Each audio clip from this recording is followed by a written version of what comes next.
नमस्कार. मी नुकताच बाबा भोलेनाथच्या केदारनाथ यात्रेवरून मुंबईत या धर्तीवर परतलोय आणि या यात्रेमध्ये मी बाबा भोलेनाथने एवढंच प्रार्थना केलेली की ज्या प्रकारे भारतीय जनता पार्टीचे कार्यकर्ता म्हणून आम्ही लोकांपर्यंत पोहोचत असतो, लोकांची कामं करत असतो आणि त्या कामाच्या बाबतीत अधिक लोकांपर्यंत आपण पोहोचू शकू आणि कामं करू शकू, त्याच आधारावर मला त्यांनी आशीर्वाद द्यावे. आणि मला वाटतं हा आजचा जो कॉन्ट्रोवर्सी काही काँग्रेसच्या नेत्यांनी करण्याचा जो प्रयत्न केला, हा बाबा भोलेनाथचा माझ्यावर असलेला एक आशीर्वाद म्हणून मी विजय वडेट्टीवार साहेब असतील किंवा मौयाचे सगळ्याच नेत्यांचा मनपूर्वक धन्यवाद मानतो की त्यांनी ही संधी आज त्याच्या ह्या सगळ्या सब्जेक्टवर क्लॅरिफिकेशन करायची मला ही संधी प्राप्त झाली. ही संधी प्राप्त होताना मला वाटतं की हा जो विषय त्यांनी जो घेतलाय हा विषय काय नवीन नाहीये. हा विषय होत असताना महाविकास आघाडीने त्यांच्या कार्यकर्त्यांच्यावर भरोसा ठेवण्याच्या पेक्षा फक्त महाराष्ट्रामध्ये देशामध्ये कशा प्रकारे राजकारण करायचं आणि लोकांची दिशाभूल करायची त्याची मला वाटतं हे पुनरावृत्ती आहे. ते करत असताना हे जे आरोप माझ्यावर आज करण्यात आले ते आरोप आज काही नवीन नाही. आपल्याला सगळ्यांना माहिती असेल हे सेम आरोप 2019 मध्ये एक साकेत गोखले नावाचा माणूस जो राहुल गांधींच्या निकटवर्ती होता त्यांनी हाच अशा प्रकारचा आरोप 2019 मध्ये केला होता. ते करत असताना त्या टायमाला प्रदेशामध्ये महाराष्ट्रामध्ये पृथ्वीराज चव्हाण साहेबांनी प्रेस कॉन्फरन्स घेतलेली आणि हे तशी प्रेस कॉन्फरन्स घेऊन ते निवडणूक आयोगामध्ये गेलेले आणि अशा प्रकारचे त्यांनी काही पत्रव्यवहार आणि आरोप करण्याचे तिकडे पण प्रयत्न केलेले. त्या टायमाला सेंट्रल इलेक्शन कमिशनने इंटरनल चौकशी केली आणि चौकशी करून त्याच्यात माझा आणि इलेक्शन कमिशनचा कुठल्याही प्रकारचा संबंध नाही असा प्रकार काही वर्षामध्ये पाहिलं असेल की 2019च्या इलेक्शन नंतर त्यांनी ह्या सगळ्या नेत्यांनी मिळून ईव्हीएम वर खापर फोडण्याचे प्रयत्न केले. 19, 20, 21, 22 की आम्ही ते जिंकले तर ईव्हीएम खराब नाही, म्हणजे ज्या ज्या प्रदेशात ते जिंकतात तिकडे ईव्हीएम बरोबर असतात, ज्या ज्या ठिकाणी ते हारतात तिकडे ईव्हीएम खराब असतात, अशा प्रकारची एक नरेटिव्ह ज्याला आपण फेक नरेटिव्ह म्हणतो ते इतके वर्ष पसरवण्याचा प्रयत्न केला. परंतु 2024च्या निकालानंतर लोकसभेनंतर त्यानंतर 2024च्या ऑक्टोबरच्या महाराष्ट्राच्या निकालानंतर त्यांना एक गोष्ट हे समजण्यात आली की ईव्हीएमचं खापर आता काही लोक मान्य करायला तयार नाहीये, कारण की जिकडे त्यांचे उमेदवार असतात तिकडे काही प्रॉब्लेम नसतो, इतर ठिकाणी प्रॉब्लेम असतो, तर लोकांना ते उघडकीस झालं. तर लोकांची दिशाभूल कशी करायची, तर आता त्यांनी हा नवीन फेक नरेटिव्ह हे आणण्याचा प्रयत्न केलाय, ते म्हणजे वोट चोरी. आणि मी तुम्हाला सांगतो की वोट चोरी करत असताना कशा प्रकारे आपल्या देशामध्ये इलेक्शन कमिशन ज्या पारदर्शी पद्धतीने काम करतो तर त्याला कुठेतरी प्रश्नचिन्ह लोकांचे निर्माण व्हावे, त्याचा हा मला वाटतं केविलवाणा प्रयत्न महाविकास आघाडी आणि त्यांचे सर्व नेते हे करायचा प्रयत्न करत आहेत. आणि मला वाटतं त्यांच्यामध्ये असलेला जो गोंधळ आहे पहिले त्यांनी तो म्हणजे त्यांच्यामध्ये असलेला जो कन्फ्युजन आहे त्यांनी ते दूर करावं आणि त्यानंतर कुठल्याही प्रकारे लोकांची दिशाभूल करायचा प्रयत्न करावा. आज आपण पाहिलं असेल की संजय राऊतने एक ट्विट केलं, त्या ट्विटमध्ये त्यांनी म्हणालं की आजची प्रेस कॉन्फरन्स ते शिवालयामध्ये घेतील, परंतु शिवालयामध्ये न घेता ती प्रेस कॉन्फरन्स कुठेतरी ते यशवंतराव चव्हाण सेंटरमध्ये घेण्यात आली, कारण की कुठला पक्ष वरचढ महाराष्ट्रामध्ये त्यांच्या आपसामध्ये त्यांचं जमलं नाहीये, तर त्यांचं कन्फ्युजन ते लोकांच्यावर खापर फोडण्याचा तो प्रयत्न हे करत आहे. आणि ते करत असताना मला वाटतं मौयामध्ये असलेली जी चिडचिड आहे ती आपल्या सगळ्यांना नागरिकांना पण दिसत आहे. यानंतर एक खूप मोठा विरोधाभास आपण जे आज बघतो मागच्या 2 दिवसापासून जे महाराष्ट्रामध्ये चाललंय, एका प्रकारे त्यांनी ज्या एसआयआरचा विरोध बिहार निवडणूक पूर्वी जे इलेक्शन कमिशनने एसआयआर करण्याची तिकडे जी पद्धत अंमलबजावणी केली त्याचा विरोध काँग्रेस आणि त्यांच्या सगळ्या नेत्यांनी तिकडे केला. परंतु महाराष्ट्रामध्ये आज तेच नेते म्हणतायत की महाराष्ट्रामध्ये एसआयआर सारखी प्रक्रिया वोटर बेस क्लिअर करण्यासाठी त्यांनी केली पाहिजे. आणि मला वाटतं त्याच्यात काही गैर नाही. जर वोटर यादी जर क्लिअर होत असेल, वोटर यादीमध्ये काही त्रुटी असेल, ते जर त्यांनी कुठे त्यांच्या इलेक्शन कमिशनमध्ये पोहोचवली आणि त्यांनी त्याच्यामध्ये त्रुट्या मान्य केली आणि त्याच्यात काही सुधारणा केली तर त्याच्यात काही गैर नाहीये. परंतु हा विरोधाभास आहे की बिहारमध्ये त्याचा विरोध करायचा, पण महाराष्ट्रामध्ये काँग्रेस आणि त्यांच्या अलायन्सने त्याची मागणी करायची. दुसरा विरोधाभास हे मी तुम्हाला सांगतो की ज्या ठिकाणी कालच्या पूर्वी हे सगळे नेते म्हणायचे की लवकरात लवकर इलेक्शन झालं पाहिजे, इलेक्शन घ्या, दूधचं दूध होईल, पाणीचं पाणी होईल, हे होणार ते होणार. आता तुम्ही बघा एका दिवसात कशा प्रकारे या सगळ्या लोकांनी युटर्न घेतलाय.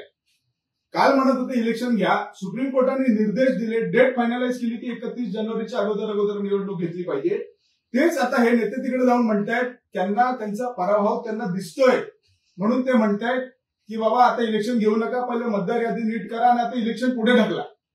हा एका प्रकारचा त्याचा विरोधाभास आहे. मला वाटतं या सगळ्या नेत्यांनी काही दिवस विपासना पहिले केली पाहिजे आणि विपासना केल्यानंतर पुढची त्यांची स्ट्रॅटेजी काय असेल त्यासाठी त्यांनी चर्चा केली पाहिजे. एका ठिकाणी ते लोक काँग्रेस आणि समजा उद्धव बाळासाहेब ठाकरेंची पार्टी सीट शेअरिंगवर बसतात, मग तेच त्यांचेच काही नेते एनसीपीवर त्यांच्याच लोकांवर आरोप करतात. तर अशा प्रकारची जे सगळीकडे चाललंय मला वाटतं ते काय लोकांना सगळ्या समजतंय आणि लोकांच्या लोकांपर्यंत त्यांच्या भावना पोहोचतात की त्यांना लोकांसाठी काही करायचं नाही, काही करायची पण नाहीये. त्यानंतर एक महत्वाचा मुद्दा त्यांच्या भाषेत सांगतो मी, ते का सांगतो ते पण सांगतो की ज्यांनी इतके वर्ष देश लुटले, ज्यांनी इतके वर्ष महाराष्ट्र लुटले, ज्यांनी इतके वर्ष मुंबई लुटली, त्याच लोकांनी जेव्हा म्हणतात ना चोरांची टोळी जेव्हा एक सोबत बसते आणि त्याच्यातला एक त्यांचं मिळू जेव्हा एखादी नवीन गाडी घेऊन येतो किंवा ते काहीतरी नवीन काही करून येतो तर त्यांच्या मनात काय येतं, ते चोरी करून आली. तर त्यांच्या भाषेत जर आपल्याला म्हणायचं झालं की वोट चोरी भारतीय जनता पार्टी किंवा वोट चोरी होते, तर मी तुम्हाला म्हणतो की त्यांच्या भाषेत त्यांना जर उत्तर द्यायचं असेल तर आपण म्हणू शकतो हो हे वोट चोरी चाललीये. पण ती कशी चाललीये? वोट चोरी देशाभरामध्ये जर आपण पाहिलं असेल पंतप्रधान नरेंद्र मोदीजींच्या नेतृत्वात जम्मू काश्मीरमध्ये आर्टिकल 370 हे रद्द करून देशाची भावना, देशाच्या प्रत्येक माणसाची भावना आज जी होती ती करून दाखवली, त्यानुसार वोट चोरी झालीये. राम मंदिर सुप्रीम कोर्टाच्या निर्णयानुसार राम मंदिरचं निर्माण करून देशामध्ये त्याच्या पद्धतीने लोकांच्या मनात शिरून वोट चोरी चाललीये. त्यापुढे आपण ज्या प्रकारे आपण म्हणतो की देशामध्ये टेररिझमच्या विरुद्ध ज्या प्रकारे देशांनी आज जगभरात आपला डंका मांडलाय, पाकिस्तानवर ज्या प्रकारे आपण बालाकोट एअर स्ट्राईक असेल किंवा ऑपरेशन सिंदूर असेल, ज्या प्रकारे पाकिस्तानला त्यांची जागा दाखवली आहे आणि देशामध्ये कुठे पण एक टेररिस्ट ऍक्टिव्हिटी होऊ दिली नाहीये, त्या पद्धतीने आपण लोकांच्या मनात लोकांच्या सुरक्षेसाठी आम्ही वोट चोरी करतोय.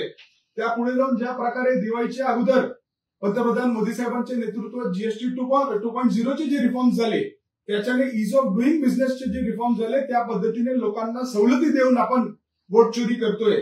त्यापुढे ज्याला म्हणतो one nation one tax one market ही संकल्पना राबवून लोकांना आपल्या सगळ्या इंडस्ट्रीजना आपण सोप्या पद्धतीने इकडे मेक इन इंडिया आपण करू शकतो, त्या पद्धतीने आपण वोट चोरी लोकांपर्यंत त्यांच्या मनापर्यंत पोहोचून चालतोय. प्रधानमंत्री आवास योजना असतील ज्याने 4 कोटीच्या अधिक घर लोकांना बनवून दिले, कित्येक कोटी बाथरूम आपण त्यांना बनवून दिले, त्या पद्धतीने देशभरात वोट चोरीच्या पद्धतीने त्यांच्या मनात आपण शिरून ते काँग्रेसच्या मनात त्यांना काँग्रेसमधून बाहेर काढून वोट चोरी आम्ही करतोय. त्यापुढे जाऊन स्वच्छ भारत असेल किंवा जेवढे गावागावात प्रगती झाली असेल त्या पद्धतीने गावोगावीपर्यंत भारतीय जनता पार्टी आणि भारतीय जनता पार्टीचे असलेली सरकारची स्कीम्स त्यांच्याकडे पोहोचून आमचा वोट चोरीचा प्रयत्न नेहमीच चालू राहणार.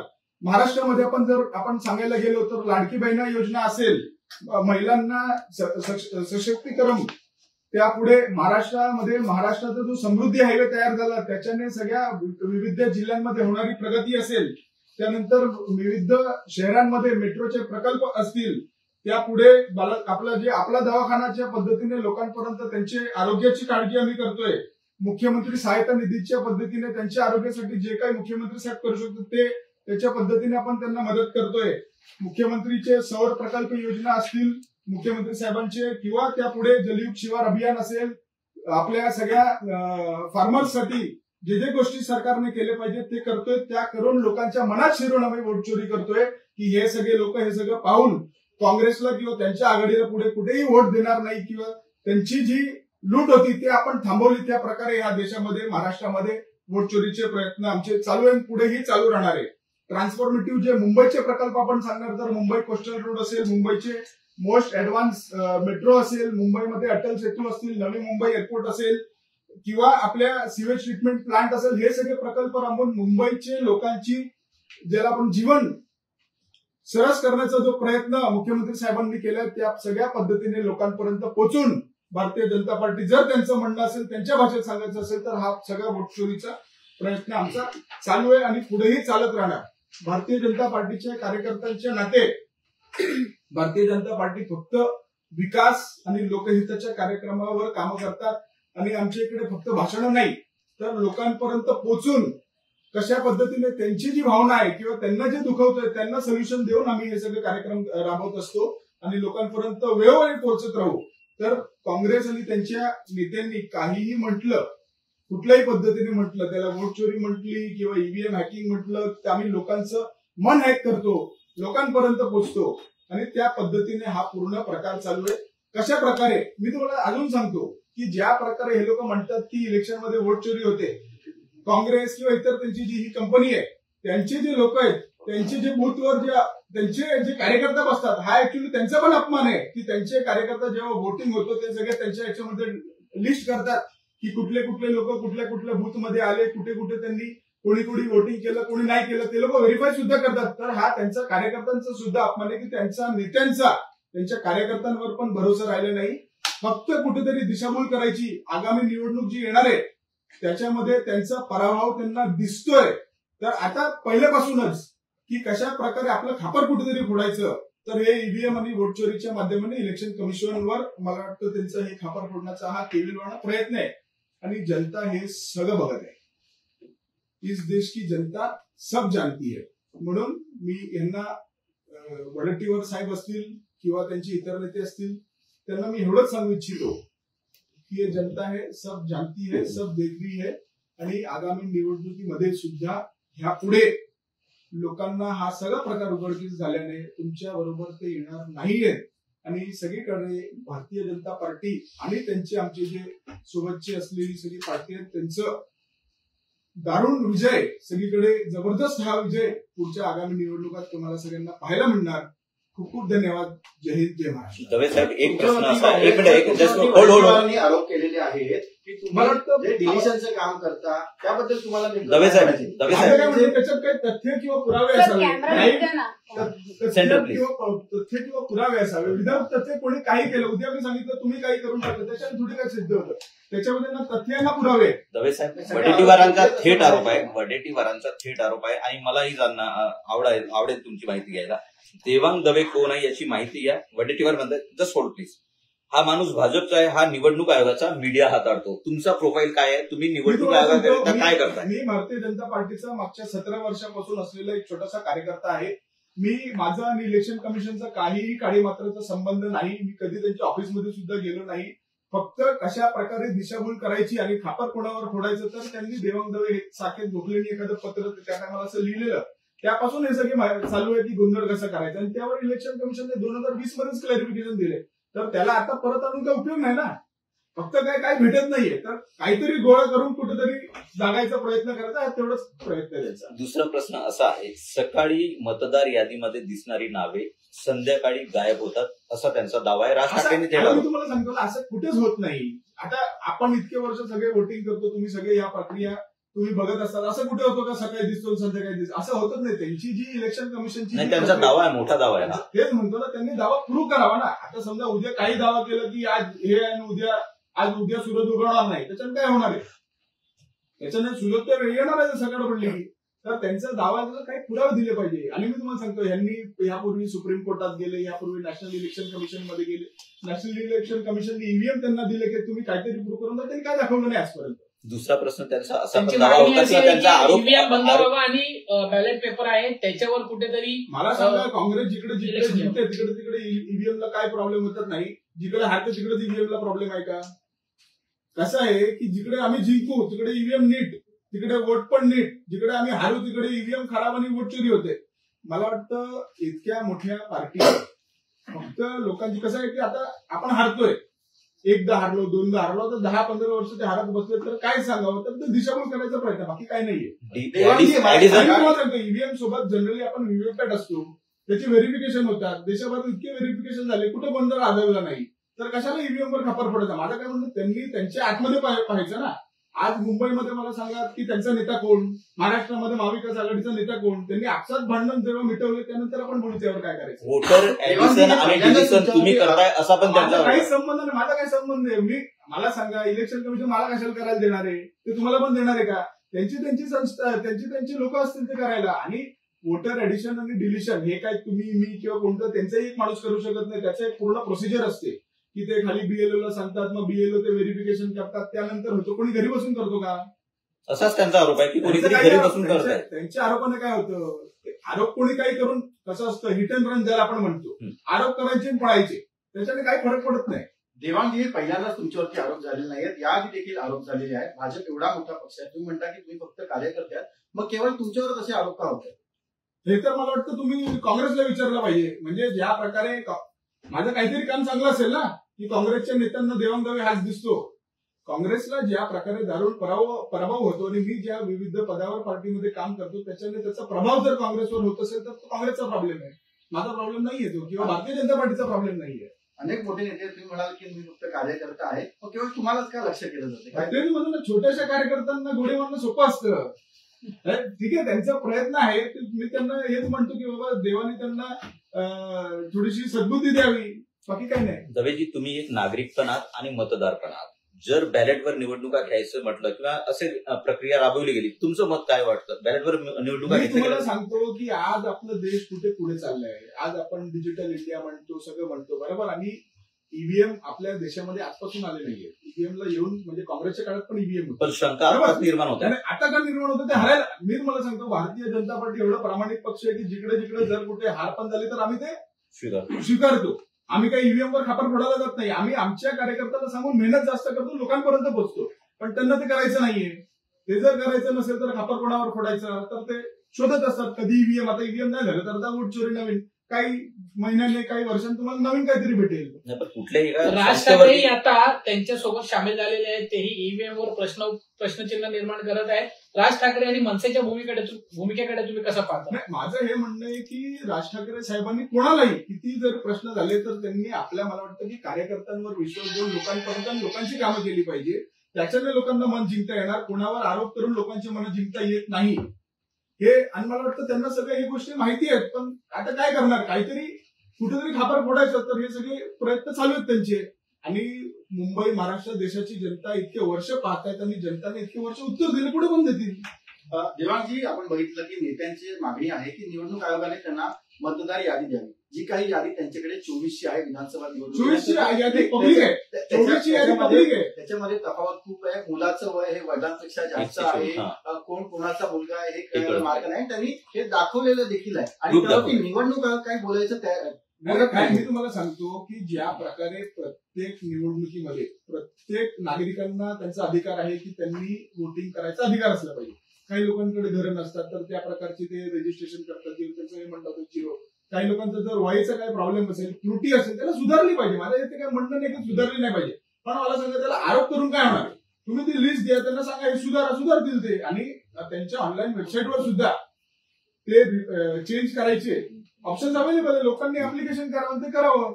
आणि यादी जी आहे यादी कम्प्लिटली ऑनलाईन अवेलेबल आहे. म्हणजे ते सगळ्या पक्षांचे लोक ऑनलाईन जाऊन, तुम्ही सुद्धा ऑनलाईन जाऊन यादी काढू शकतात. त्याला काही नवीन नाही ना. मला सांगा, त्यांनी केलेले आरोप, आता आपल्या इकडे समजा 150 कोटी मतदार आहे, एवढं सगळं रेकॉर्ड किपिंगला. आणि आपण काय करतो, एका ठिकाणी जातो, दुसऱ्या ठिकाणी जातो, मग परत तिकडे अप्लाय करतो, इकडे डिलीट करत आहे. ते सगळं कंपाईल करायला वेळ लागतो आणि ती एक कंटिन्युअस प्रोसेस आहे. ते करणार नाही इलेक्शन कमिशन. पण त्यांच्यावरच आरोप करून, मी तुम्हाला सांगतो, न्यायालयाच्या बाबतीत पण त्याने एखाद्या प्रकरणामध्ये जर न्यायालयाने त्यांच्याबाबत निर्णय दिला तर ठीक आहे, किंवा भारतीय जनता पार्टीच्या विरोधात दिलं तर ठीक आहे. न्यायालयाने त्यांच्या विरोधात दिलं तर न्यायालय पण त्यांच्यासाठी चोरच आहे. त्यांचं काय म्हणणं आहे, सगळ्या चोरांनी जेव्हा टोळी ज्यांची बसते, ज्यांनी सगळं लुटच केली, त्यांना सगळं लुटच दिसतं, चांगलं काही दिसत नाही. पण जनतेच्या मनामध्ये आज भारतीय जनता पार्टी नीट त्यांच्या पद्धती, भारतीय जनता पार्टी पोचली आहे. जनताचं मन आज मोदीजी केंद्रामध्ये असेल, इकडे देवेंद्रजी असतील, त्यांच्या मनावर आज जनतेच्या मनावर हे लोक राज करतायत. आणि जनता भारतीय जनता पार्टीला आज ज्याला आपण म्हणू शकतो की त्यांची पाठी गंभीरतेने उभी आहे. पुढे पण अशीच उभी राहणार, कारण की पार्टीचं काम आणि सरकारचं काम त्या पद्धतीने चाललं. वडेट्टीवारांनी थेट आरोप तुमच्यावरती केलेले आहेत. यापूर्वी वडेट्टीवारांशी काही संवाद किंवा भेट झाली? माझं कधीच मी भेटलो आहे, पण ते दुसऱ्या विषयामध्ये भेट झाली. पण माझं त्याच्या म्हणजे एकाही अशा आरोपावर किंवा ह्या सब्जेक्टमध्ये माझी भेट झाली नाहीये. ते एका सर्वपक्षीय डेलिगेशन मध्ये आम्ही गेलेलो तेव्हा एक छोटीशी भेट झालेली. या व्यतिरिक्त आपले काहीच भेट झाली. निवडणूक निर्णय अधिकाऱ्यांच्या कार्यालयाकडून कुठले कंत्राट किंवा काही काहीच नाही, काहीच संबंध नाही. खूप खूप धन्यवाद. जय हिंद, जय महाराष्ट्र. सर